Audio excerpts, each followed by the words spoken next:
Surat railway station વિસ્તારમાં ગેરકાયદે parking અને અડચણરૂપ વાહનો સામે ટ્રાફિક પોલીસે ક્રેન સાથે રાખીને લાલ આંખ કરી છે। વાયરલ વિડીયો અંગે પોલીસે સ્પષ્ટતા કરી છે કે કલાકથી રસ્તા પર પાર્ક કરેલી ગાડી સામે કાયદેસર કાર્યવાહી કરાઈ હતી।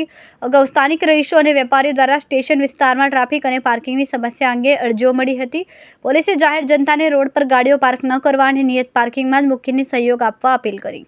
સર, જે ગઈકાલે એક સુરત રેલવે સ્ટેશનનો વિડીયો વાયરલ થયો હતો, શું છે હકીકત?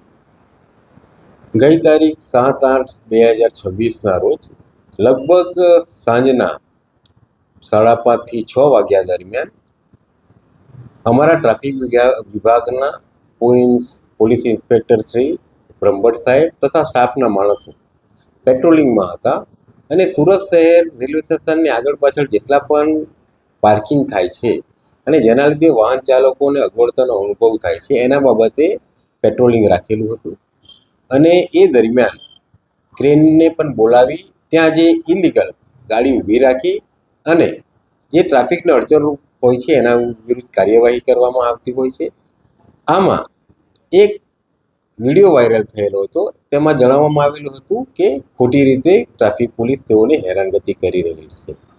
હકીકતમાં આ વિડીયોની બાદમાં અમે ખરાઈ કરતા પહેલાં પેટ્રોલિંગ દરમિયાન પણ 1 કલાક સુધી આ ગાડી જે વિડીયોમાં દેખાય છે તે 1 કલાક સુધી એ રસ્તા ઉપર પાર્ક હતી।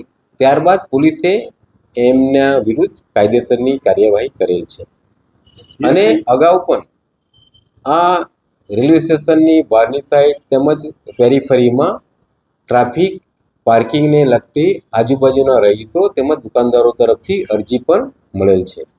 કેમેરામેન હર્ષદ પાટીલ સાથે સુનિલ પાટીલ, સમય મીડિયા ન્યૂઝ, સુરત।